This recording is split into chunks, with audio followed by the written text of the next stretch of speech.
하나님 말씀은 구약성경 레위기 23장 37절로 38절 말씀입니다. 우리 하나님 말씀을 함께 두 구절 합독하십니다. 시작. 이것들은 여호와의 절기라. 너희는 공포하여 성회를 열고 여호와께 화제를 드릴지니 번제와 소제와 희생제물과 전제를 각각 그날에 드릴지니 이는 여호와의 안식일 외에 너희의 헌물 외에 너희의 모든 소원제물 외에 또 너희의 모든 자원제물 외에 너희가 여호와께 드리는 것이니라. 아멘. 기도합니다. 하나님, 오늘도 우리에게 말씀하옵소서. 예수님 이름으로 기도하옵나이다. 아멘. 저는 오늘 레위기 23장 37절로 38절 말씀을 가지고 성도의 남다른 명절이라는 제목으로 주의 말씀을 증언하려고 합니다. 이제 내일 모레면 우리 민족 고유의 명절인 설날입니다. 이 설이라는 단어에는 낯설다라는 의미가 담겨 있습니다. 묵은해를 보내고 새로운 한 해를 맞이하는 이 시간이 사실은 익숙하지 않고 전혀 낯설며 조심스럽다, 이런 뜻입니다. 우리 중 그 어느 누구도 병오년 이 한 해가 익숙한 분은 없어요. 한 번도 안 살아봤잖아요. 한 번도 겪어보지 않은 낯설기만 한 이 새로운 한 해를 우리가 또다시 살아내야 합니다. 지난 한 해 동안 계속 실패했으니까 이번 한 해도 똑같지 뭐, 이렇게 하시면 안 돼요. 낯선 한 해를 만나서 여러분이 아주 설렘을 가지고 또 1년을 살아내야 합니다. 이 낯선 한 해를 세상의 방식대로 그냥 흘려보내기보다는 우리를 향한 하나님의 뜻을 이해하고 조심스럽게 시작하는 것이 성도의 마땅한 가져야 할 지혜입니다. 설날은 민족 고유의 명절로서 온 가족이 모이는 기쁨도 크지만 우리 그리스도인에게 명절은 영적인 긴장감이 도는 시간이기도 합니다. 세상은 이날을 황금 연휴라고 부르며 모처럼의 해외여행을 떠나기도 하고 그동안 모자랐던 잠을 자면서 피로를 풀기도 하고 특별한 음식을 먹고 마시면서 즐기지만 우리 믿는 자들에게는 명절이 세상 사람과는 달리 매우 색다르고 남다른 의미가 있다는 것을 아셔야 합니다. 레위기 23장에는 여호와의 절기, 여호와의 명절 7가지가 명시되어 있습니다. 한 해 동안 하나님이 똑같이 1년 365일은 동일한 날이지만 그 중에서 의미를 가지는 특별한 날을 지정하여 명절 혹은 여호와의 절기라고 칭하고 계십니다. 왜냐하면 그날만큼은 하나님이 온전히 주인이 되시는 시간이기 때문입니다. 물론 설날과 같은 세속 명절과 성경에 기록한 7가지 명절이 같을 수는 없습니다. 하지만 오늘 본문 레위기 23장은 우리 한국과는 전혀 다른 이스라엘의 고유한 7절기를 모두 설명한 뒤에 그 결론은 이스라엘의 7명절이 되었던 우리의 고유한 명절이 되었던 37절과 38절에 동일합니다. 이 내용에서 우리가 그리스도인으로서 다가오는 설 명절을 어떤 자세로 보내야 할지 간접적이나마 하나님의 뜻을 발견할 수 있습니다. 첫째, 명절은 나의 휴가가 아니라 하나님의 시간입니다. 오늘 본문 37절을 좀 보십시오. 이것들은 여호와의 절기라. 너희는 공포하여 성회를 열고 여호와께 화제를 드릴지니. 하나님은 절기를 마무리하시면서 다시 한번 반복해서 못 박아 말씀하시는 거예요. 이것들은 여호와의 절기라. 표현이 참 특이하죠? 인간의 절기가 아니라 여호와의 절기라고 명기하십니다. 이처럼 우리가 이 설 명절에 신앙적 의미를 부여하여 이 설 또한 여호와의 절기라고 해도 무방합니다. 그냥 세속의 설날로 여기지 마시고 특별한 신앙적 의미가 있는 여호와의 절기로 이 설날을 여러분이 여기면 참 좋겠습니다. 단순히 설날을 세시 풍습에 따른 명절로 여기면서 세상 사람들이 생각하듯 노는 날로 여길 수 있습니다. 그게 잘못되는 것은 아니에요. 그러나 성경은 비록 세속의 명절이라 하더라도 그 날을 어떤 날로 여기냐에 따라서 의미가 달라질 수 있음을 우리에게 깨닫게 합니다. 우리는 이 설이라는 명절 역시 모든 것이 다 하나님의 것이라고 선포할 수 있어야 합니다.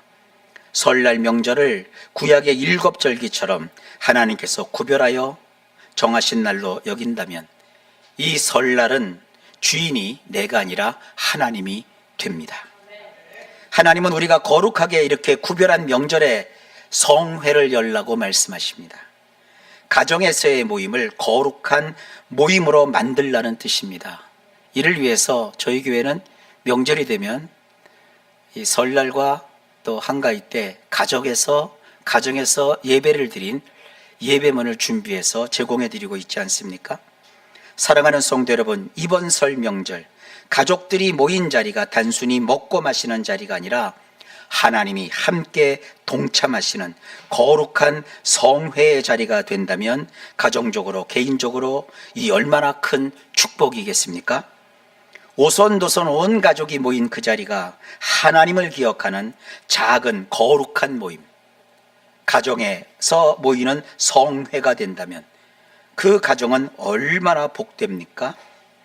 혹 믿지 않는 가족들이나 친척들이 있더라도 그 자리에 하나님이 함께 계신다는 사상과 신앙을 가지고 음식을 나누기 전에 감사의 기도를 먼저 드리고 덕담을 나누기 전에 하나님의 은혜부터 나누고 이렇게 하면서 거룩하고 성스러운 가정 예배를 먼저 드리면서 축복과 거룩함이 넘치는 가정 재단을 쌓는다면 얼마나 복되겠습니까? 우리 믿음의 시조인 아브라함은 주님을 만난 다음에 제일 먼저 그가 배웠던 것이 여호와 앞에 제단을 쌓는 일이었어요. 제단 별거 아닙니다.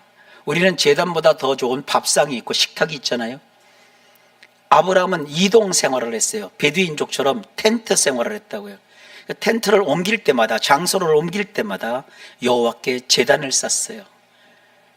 그것이 믿음의 조상인 최초의 믿음을 가진 아브라함이 보여준 일상의 모습이었습니다. 이 설날을 특별한 날로 우리가 하나님을 위해서 구별하여 여러분 가정이 정말 거룩한 예배의 제단이 쌓여 있다면 얼마나 복이 넘칠까요? 그럴 때 그 시간은 흘러가는 일상의 휴일이 아니라 하나님이 받으시는 거룩한 시간이 될 줄 믿습니다. 물론 가족 전체가 예수님을 믿으면 참 좋겠지만 어느 가정은 나홀로 신앙생활을 하기 때문에 오히려 가정 안에서 명절이 되면 신앙으로 인해 충돌과 갈등이 표출되기도 합니다. 그럴지라도 나 혼자만이라도 얼마든지 설날을 하나님을 기억하는 거룩한 절기로 여길 수 있습니다. 설 명절은 감사의 기도를 드리는 날, 어떻게 해서든 하나님의 은혜를 기뻐하고 나누는 날, 믿지 않는 친척이나 가족들 사이에서 나는 하나님을 경외하는 사람이라는 것을 드러내는 날, 이런 점을 명심하고 흔들리지 않는 경건한 영적 중심을 지키는 우리 모든 성도님들 되시길 예수님의 이름으로 부탁합니다. 둘째, 설 명절에는 막연한 행운이 아니라 확실한 하나님의 섭리를 신뢰하셔야 합니다. 설날이 되면 가장 많이 듣는 말이 뭡니까? 새해 복 많이 받으세요. 참 좋은 말입니다. 새해 덕담을 쓰지 말라는 얘기는 아닙니다. 하지만 이것만은 분명히 짚고 넘어가면 좋겠습니다. 새해 복 많이 받으세요. 이 말 안에는 그 이면을 보면 불안한 미래에 대한 두려움과 또 바탕에 토속적인 기복신앙이 깔려 있습니다. 새롭게 시작하는 이번 해만큼은 그동안 없던 그 좋은 복을 좀 많이 받으세요. 이런 기복적인 염원이 담긴 거예요. 가뜩이나 불안 가득한 세상에서 어쨌든 잘 되고 건강하고 하는 일마다 형통한 그런 복을 좀 많이 받으세요. 그런 사상이 깔려있는 인사말이 새해 복 많이 받으세요입니다. 거기다가 사람들은 한술 더 떠서 좋은 게 좋은 거라고 토종 비교를 보고 또 부적을 새롭게 만들어서 사서 갖다가 붙이고 특히 조상제사에 목을 맵니다. 그래서 팩트체크를 하나 합시다.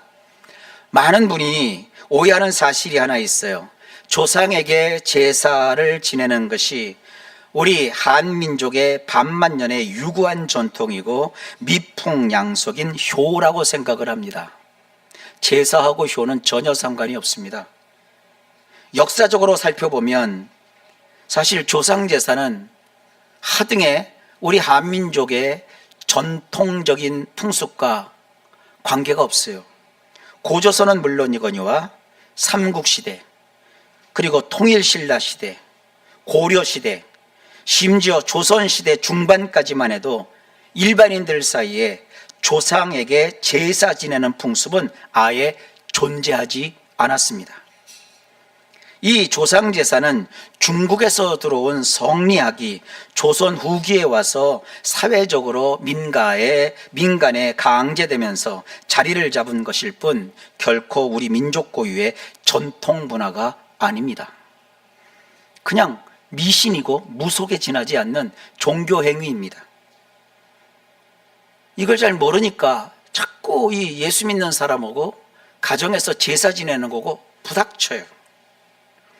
무엇보다 우리 조상들을 우리가 섬겨서 뭘 얻고자 하는 거, 이런 건 우리 기독교고는 맞지 않습니다. 우리 성도들은 그런 조상제사라는 죽은 제사가 아니라 실제로는 산제사를 드리는 사람입니다. 성경은 산제사를 드리라 라고 명령하고 있거든요. 진정한 산제사, 참된 효도는 무엇입니까? 부모님이 살아계실 때 따뜻한 밥 한 끼라도 더 대접하고 마음과 정성을 다해 공경하는 것이 참 효도입니다. 부모님이 돌아가시고 난 다음에 제사상을 거나하게 그럴듯하게 차려놓고 절하며 복을 비는 것은 사실은 인간 도리에도 맞지 않을 뿐더러 신앙적으로도 매우 위험한 행동입니다. 죽은 조상이 우리에게 복을 줄 수 없기 때문입니다. 생사화복을 주관하시는 분은 조상이 아니라 오직 살아계신 하나님 한 분뿐이십니다. 제사를 신봉하는 사람들은 이상한 사상에 그 생각들이 매몰되어 있습니다. 사람이 죽으면 어떻게 대단한 신적 존재가 됩니까? 그게 맞습니까? 돌아가시기 직전에는 병에 걸리고 아주 약한 모습으로 그렇게 신음하다가 그냥 가셨는데 어떻게 죽고 난 다음에 신이 돼요? 이상하지 않습니까?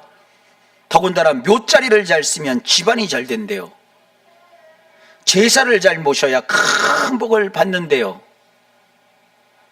그리고 특히 가정에서 예수 안 믿는데 시집가신 특히 며느님들, 가정에서 무슨 안 좋은 일만 생기면 가로 열고 인생 살다 보면 안 좋은 일도 생길 때도 있다 가로 닫고, 저기 우리 집에 들어온 저 XX가 제사를 난진해서 그랬대요. 아주 말하기 편하죠. 잘 되면 제가 믿음 없던 신앙 없던 우리 가정에 와서 하나님께 열심히 기도했더니 하나님이 복을 주시는가, 이렇게 안 해요. 봐라, 내가 몇 대조까지 제사를 지냈더니 잘 되는 거다, 묘를 넘겼더니 잘 되는 거다, 이러고 앉아 있어요. 우리 역사를 알잖아요. 조상 제사를 그렇게 정말 받들었던 조선시대 망했잖아요. 끝났잖아요. 근데 왜 그런데 매달려가지고 거기에 목을 맵니까? 만복을 주시는 것은 우리 하나님밖에 없습니다. 사랑하는 성도 여러분, 제사를 신봉하는 사람들의 그런 이상한 매몰된 사상과 생각 속에 여러분들 그렇다고 해서 상처받지 마십시오. 사람에게는 오직 운명이 하나 있다면 그것은 이거밖에 없어요. 예수 천당, 불신 지옥. 예수 안 믿으면 아무리 잘났어도 지옥 갑니다. 목사님 그렇게 세게 말해도 되나요? 예, 이건 진리이기 때문입니다. 물은 물이지 물이 돌일 수는 없지 않습니까? 불신 지옥입니다. 그러나 예수 믿으면 천국입니다. 아니, 착한 일을 해서 지옥 안 가고 천당 갈 것 같으면 뭐하러 예수 안 믿고 착한 일만 해요? 착한 일도 하고 예수까지 믿으면 더 좋잖아요. 보안 회사에서도요, 암호를 걸 때 이중으로 걸잖아요. 그러니까 착한 일은 예수 믿으면 당연하고 기본이고요. 예수 믿으면서 악하게 살면 안 돼요. 예수 믿으면서 내 욕심만 채우면 그거 잘못 믿는 거예요. 예수 믿는 사람은요, 부자가 되고 잘 돼서 그 잘된 것을 가지고 선하고 좋은 일을 많이 하셔야 돼요. 나는 가끔 꿈을 꿔요. 우리 교회 성도님들 10명이 복을 받아갖고 아파트를 2채씩 다 가져. 한 채는 값이 별로 안 올라갔는데 한 채는 값이 멋쩍 뛰었어요. 막 프리미엄이 붙었어요. 그래서 교회에서 어떤 큰 일을 이제 계획을 하고 선포했어요. 뭐 누구누구를 도웁시다. 어느 나라를 뭐 원조합시다. 선교를 이룹시다. 뭐 선교사님들을 뭐 도웁시다. 무슨 나라를 우리가 후원합시다.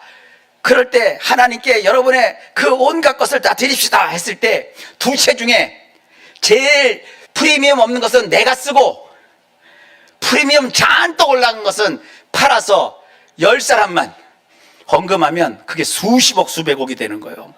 그래서 하나님 일이 되는 거예요. 그런 꿈을 꾼다고요. 우리 집은 우리 성도님들은 아직 내 집 없는 분도 참 많아요. 그래서 이런 소리 한다는 게 웃기는 소리 있지만 저쪽 강남이나 이런데 집값 비싼 데 가서 이런 설교하면요 맞아 죽을지도 몰라요. 네가 돈의 위력을 아느냐.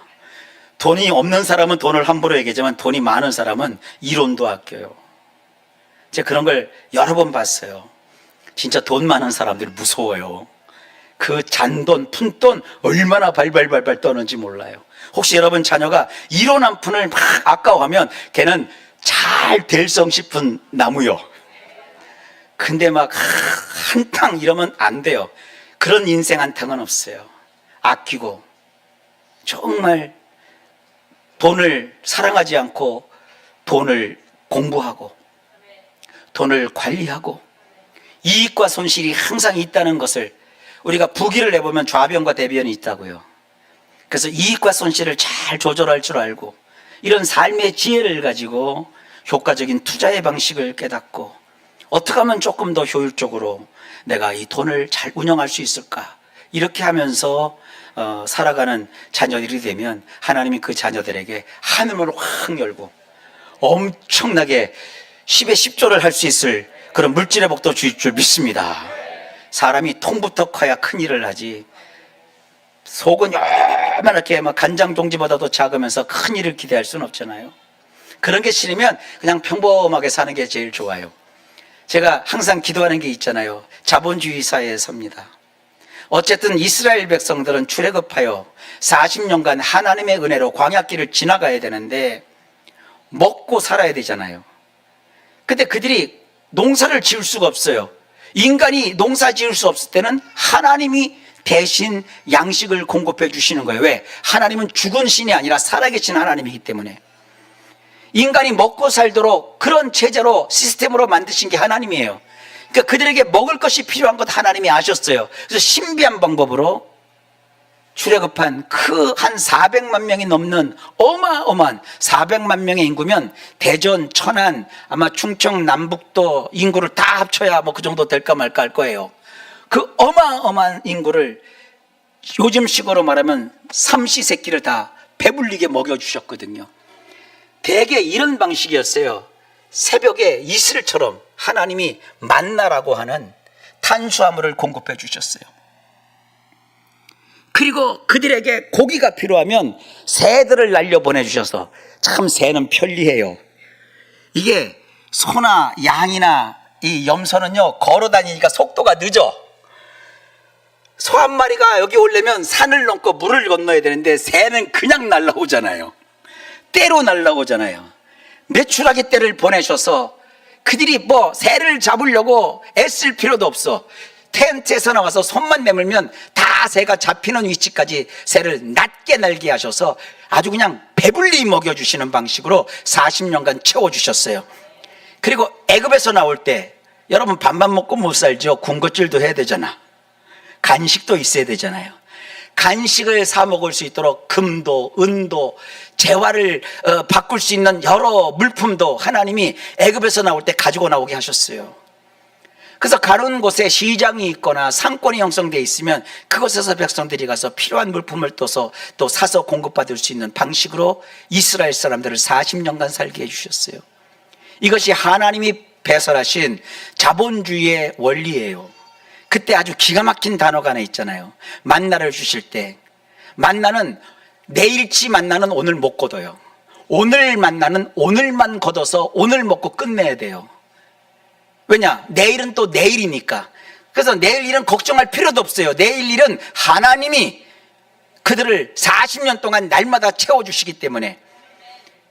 그런데 거기에 놀라운 말이 있어요. 많이 거둔 자도 남지 아니하였고 적게 거둔 자도 모자르지 않았대요. 그래서 여러분, 혹시 인생이 또 자녀가 세상 말로 크게 성공하지 않았어도 어마어마한 수입이 없다 할지라도 재물이 쌓이지 않더라도 하나님이 함께 해주시면 하루하루 먹을 양식을 주시되 많이 거둔 자도 남지 아니하였고 적게 거둔 자도 모자르지 않게.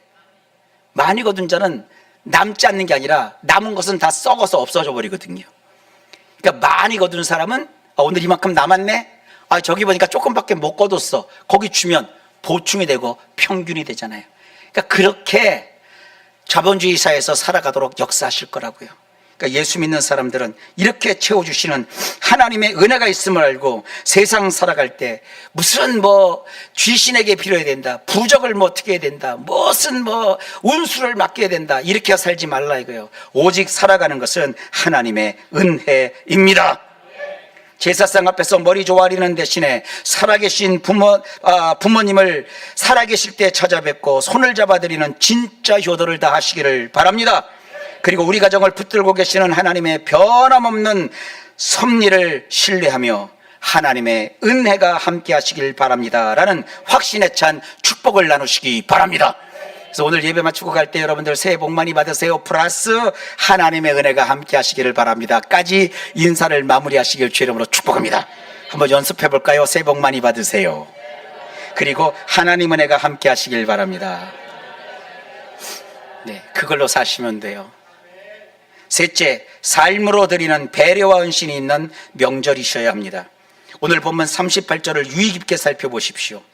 여호와의 안식일 외에, 너희의 헌물 외에, 너희의 모든 서원제물 외에, 또 너희의 모든 자원제물 외에 너희가 여호와께 드리는 것이니라.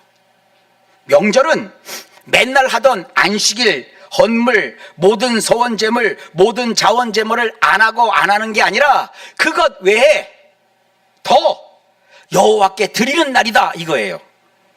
여기서 반복되는 핵심 단어는 4번이나 연거푸 반복되는 못못 외에라는 단어입니다.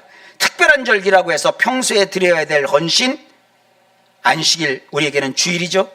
헌물 혹은 헌금, 서원제물, 자원제물이 면제되는 것이 아니라는 거예요. 그런 것은 평소대로 다 하지만 게다가 그 외에 오히려 명절이기 때문에 더 풍성한 마음으로 그동안 해왔던 것보다 더 많이 자원하여 하나님과 이웃을 섬겨야 한다는 말씀입니다. 구약의 7가지 명절에는 명절이기에 더 많이 수고하고 그 명절날 더 많이 헌신하고 명절날 더 많이 하나님을 섬기고 더 많이 사람을 도와야 한다는 명령입니다. 그래서 우리는 간접적으로 체감을 해요. 명절 때 가정에 일거리가 더 많아요, 적어요? 많지요. 할 일이 많지요. 근데 문제는 뭐예요? 누군가만 희생하잖아요. 어마어마하게 할 일이 많잖아요. 평상시에 전 안 붙이잖아요. 근데 명절 되면 특별한 음식을 하잖아요. 일이 더 많잖아요. 그럼 다 같이 하면 되잖아요. 즐겁게 하하 오호 웃으면서 하면 되잖아요. 근데 누군가 한 사람만 다 해요. 가족 중 누군가는 쉴 새 없이 일하고, 그리고 누군가는 받기만 하는 모습은 사랑이 아니라 우린 이것을 뭐라고 하나요? 착취라고 합니다. 이것은 성경적 명절 모습이 아닙니다. 결혼을 했든 하지 않았든 대가족이든 1인 가구이든 상관없습니다. 성도의 명절은 누가 나를 섬겨줄까를 바라는 시간이 아니라 내가 먼저 자원제물이 되어 섬기는 시간이어야 합니다. 서로의 수고를 덜어주는 배려, 혼자 명절을 보내는 지체에게 건네는 따뜻한 연락 한 통, 가족들의 짐을 먼저 나누어 지려는 자발적인 헌신, 바로 이것이 하나님께서 향기롭게 받으시는 자원 제물입니다. 우리 먼저 팔을 걷어 붙이고 사랑으로 섬길 때 그것에 진정한 안식과 평화가 깃든다는 사실 명심하시길 바랍니다.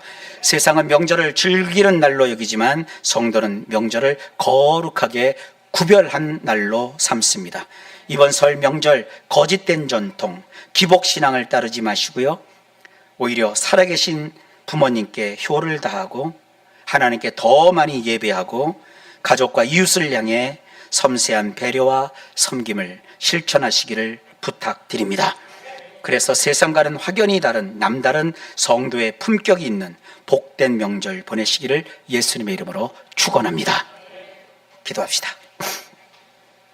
하나님 감사합니다. 우리 모든 성도님들 정말 이번 설 명절 많은 복도 받아 누리지만 하나님의 은혜로 더 열심히 한 해를 살아가도록 도와 주옵시고, 가정마다 가문마다 예수 믿는 복된 일들이 벌어지게 하시고, 또 그로 인하여 하나님여 각 가정과 가문에 크게 주시는 하늘의 복과 땅의 복이 넘치도록 하여 주셔서 온 가족이 들어가며 나가며 복을 받아 누리게 하여 주옵소서.